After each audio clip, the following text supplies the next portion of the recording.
Mga kaubayan, kamusta po? Si Kamanong po, nagbabalik na naman po muli para po magkomento po sa inyo dito po sa Tambayan Makabayan. Magandang umaga po muna sa inyo, tanghali, hapon, gabi at madaling araw po sa ating lahat. Sana po nasa maayos po tayong kalagayan mga kababayan. Umpisa na po natin mga kababayan. Ito po, binunyag po ni Senadora Pia Cayetano mga tambay. Ito pong ginawa po nilang kawalanghiyaan sa PhilHealth mga tambay. Grabe po. Grabe po pala ang nawawalang pera sa PhilHealth. Hindi po bababa sa 236 billion mga tambay. Yung earn mark na tinatawag po para sa PhilHealth. At ganun din po ang pera po na nawala daw na 106.95 billion na galing po sa PCSO and PAGCOR mga tambay. Grabe no? Billion po. Mga kabayan, saan kaya nila pinagdadala yan? Dinala kaya nila yan saan? Pagpapabagsak? Pinambayad? Pansuhol? Para po maging kakampi nila lahat? Pati ang ICC? Doon kaya nila dinala umano yan? Pakinggan po natin si Senadora Pia Cayetano, mga tambay. At grabe po ang ginawa po ng gobyernong bangag umano sa ating kaperahan. Umpisahan na po natin. Grabe, nakakalulang pera.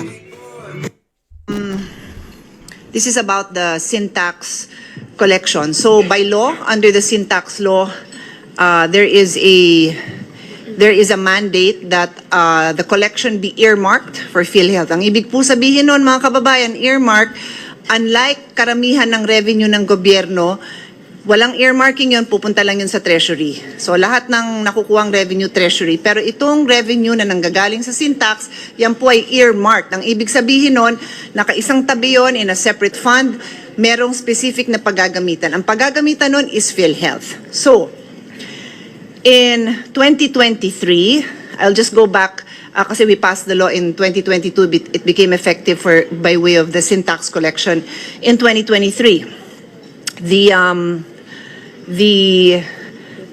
In our General Appropriation Act, itong budget na pinapasa natin in 2023, 79 billion yung na-appropriate sa sin tax, and it is lacking by 4.9 billion because the total sin tax earmark in 2023 was 83.90 billion. Kulang ng 4.9. Nasaan? Hindi ko alam. Nalunod, na flood control, hindi ko alam. 2023 po yun. In 2024, the sin tax earmarked amount was 79 billion. What was in the NEP was 80.28, so nadagdagan pa ng konti. And what was in the General Appropriations Act was 40.28 na bawasan. So ang deficit is 38.73 billion. I repeat, this is earmarked. There is no basis in law for this amount to be used anywhere else, even if it is for a legitimate purpose. Walang naka-earmark na sin tax para sa ibang purpose. Ito po ay dapat nasa PhilHealth. Kulang ng 38.73 billion in 2024. In 2025, the sin tax earmarked amount was 69.81 billion. Ang nasa NEP is 53.13 billion. Ang nasa GAA is 0. So ang kulang is the whole amount, 69.81 billion. Nawawala, nasaan? Nasaan? So yung mga tanong natin, makasamahan natin, Senator Amy, na 60B, yung dun pa lang sa tinanggal, pero before that, 4.9, 38.73, 69.81, where is it? It is earmarked for PhilHealth. So, in the earlier discussion where pinag-uusapan ng MAIP, ang dami nating pambayad.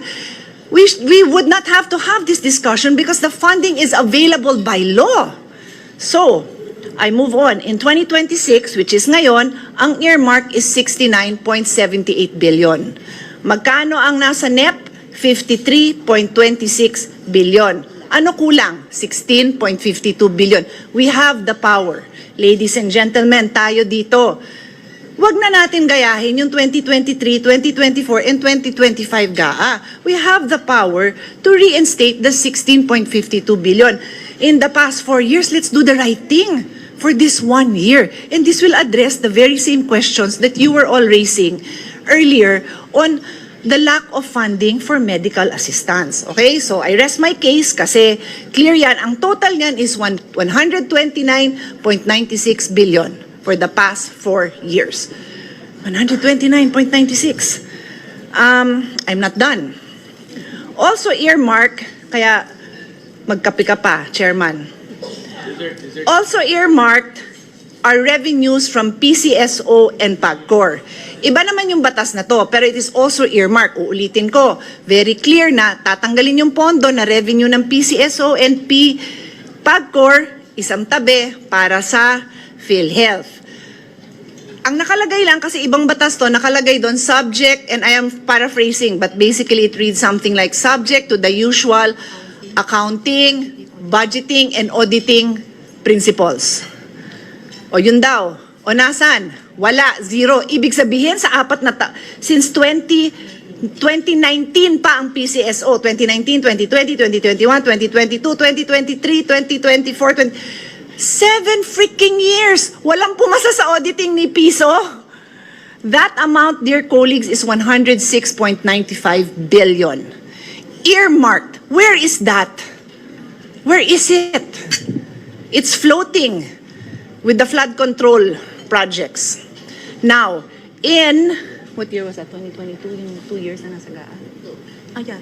There were 2 years, I think it was 2022 and 2023, basta, there were 2 years, wow, nakapasok sa GAA yung earmark ng PCSO and PAGCOR. So pinasa natin. Guess what? Never na-release. That amount was 21.17 in 2024 and 21.17 in 2023. Never released, but it was in the GAA. So, dear colleagues, that is our situation, and I will now wrap it up. That total amount plus the diverted funds, so 129 billion is the sin tax collection that was never, the sin tax deficit. 106.95 is the earmark for PCSO and PAGCOR for 2019 to 2025. And then the diverted funds of 60 billion, if you add that all up, it's 296.91 billion. Almost 1/3 of a trillion. But of course, we will now reduce 60B because for all intents and purposes, we have all agreed that yung 60B ibabalik. So, 236.91 billion ang kulang, Mr. President. So, lahat ng diskusyon natin, kulang ang Medical Assistance Fund, yung ZBB na nagugulat yung mga tao, yung ating kayo po, mga colleagues natin who are very active on the ground. Ang dami siguro mga mayor nyo, mga barangay captain nyo na nagtanong, bakit yung LGU hospital ninyo, walang ZBB, bakit may balancing hinihingi sa kanila? And it was only later na ipapaliwanag ng DOH sa atin na it is only DOH hospitals, if you recall that explanation. But with this kind of funding, we can do more. What we did was we put 1 billion for DOH to give LGUs. But you know that that won't go that far. But with 236 billion, that will go far. That will reach the far areas of your barangays. Congressman Pipito, di ba? Sa'yo din, Congressman Abet, sa atin. Grabe, no? Yung 60 billion na sinasabi ni Senadora Pia Cayetano, taxpayer din na magbibigay nun eh. Hindi naman po isasauli ng mga politiko yun. Hindi po ba? Isasauli po ba ng mga politiko yun? Hindi po ba? Kukunin din po sa national budget sa 2026. Di ba? At kukunin na naman po sa ating buwis yun. Idadagdag po yung 60 billion. Kaya po yung sinasabing pagsauli ng 60 billion, si Juan de la Cruz po ang magsasauli. Hindi po yung magnanakaw na politiko. Kaya po ang tanong natin, napakarami na pong korupsyon, kawalangian, kademonyohan ang ginagawa sa ating na mga politikong ito. Lalong-lalo po ang may accountability nito.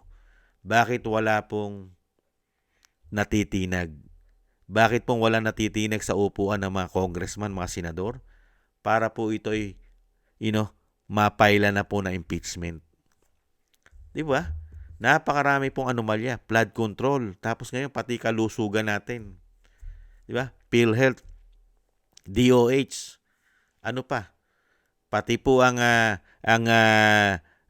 ito pong DepEd. Grabe rin po ginawa sa DepEd.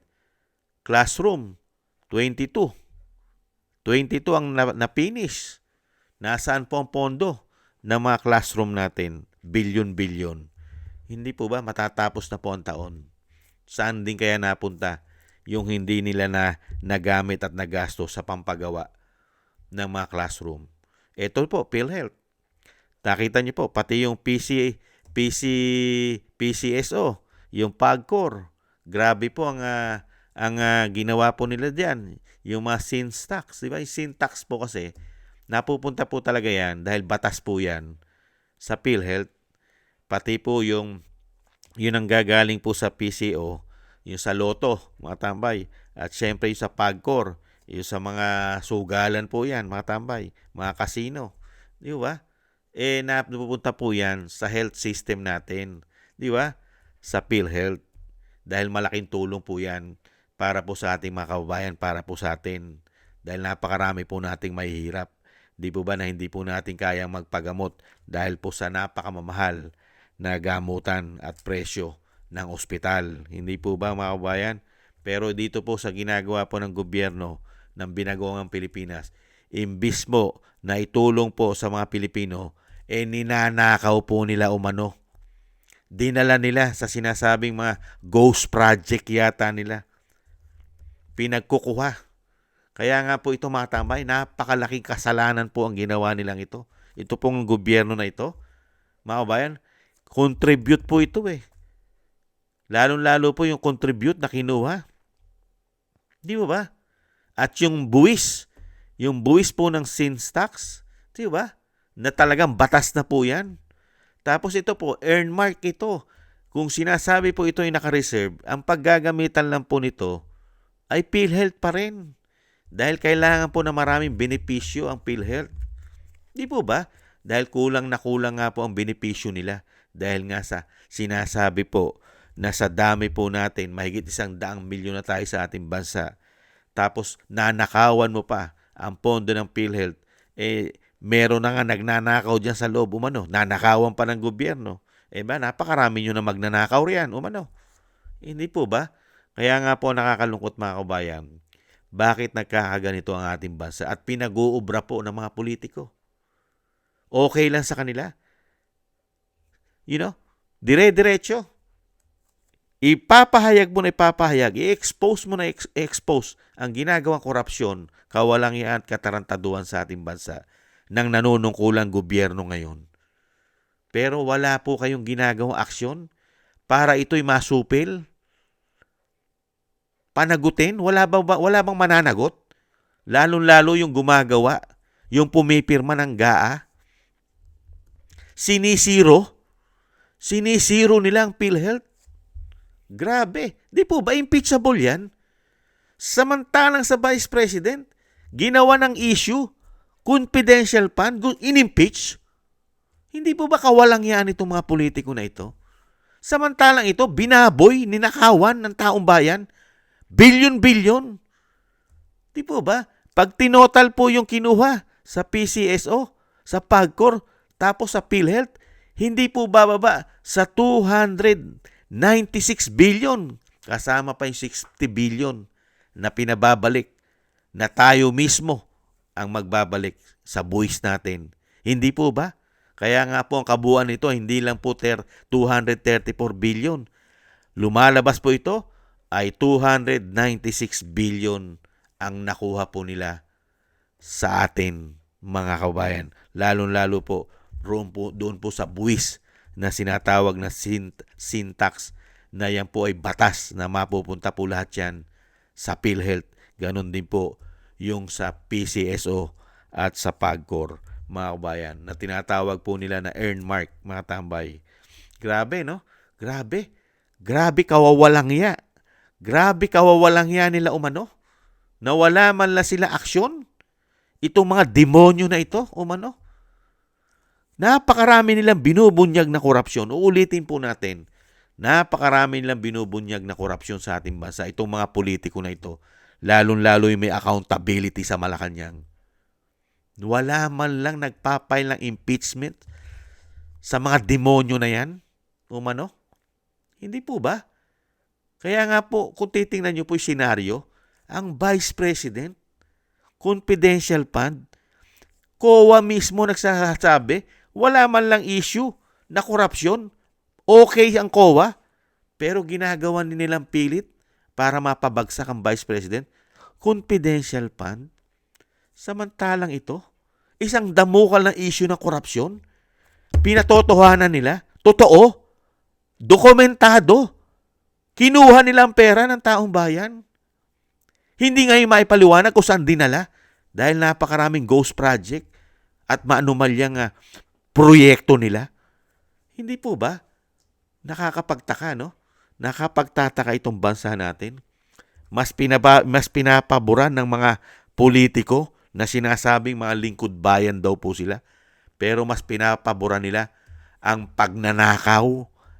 Nila rin yata. Sila rin.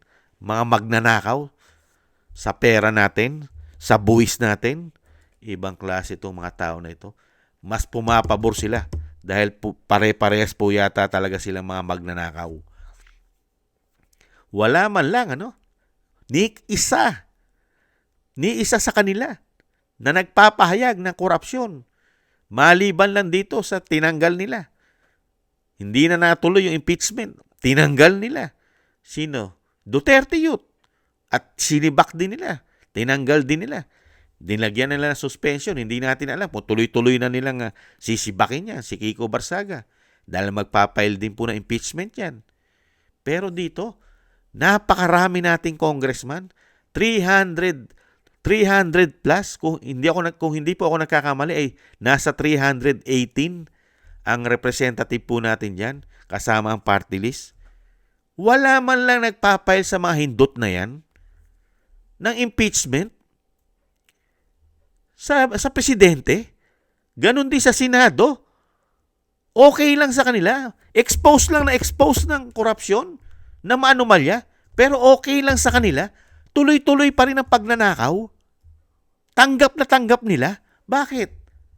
Dahil nahahatian kayo. Pare-parehas kayo nakikinabang umano. Kaya mapipili mo na lang dyan Mapipili mo na lang ang matitino. Bilang na bilang mo na lang sa daliri mo. Diyan sa House of Representatives at sa Senado.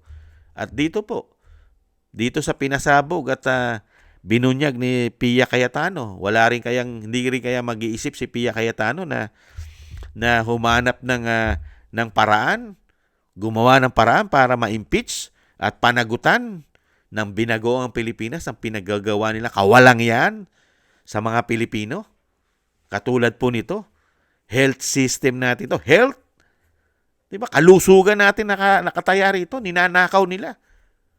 Ibang klase. PhilHealth pa lang yan. PCO pa lang yan. Diba?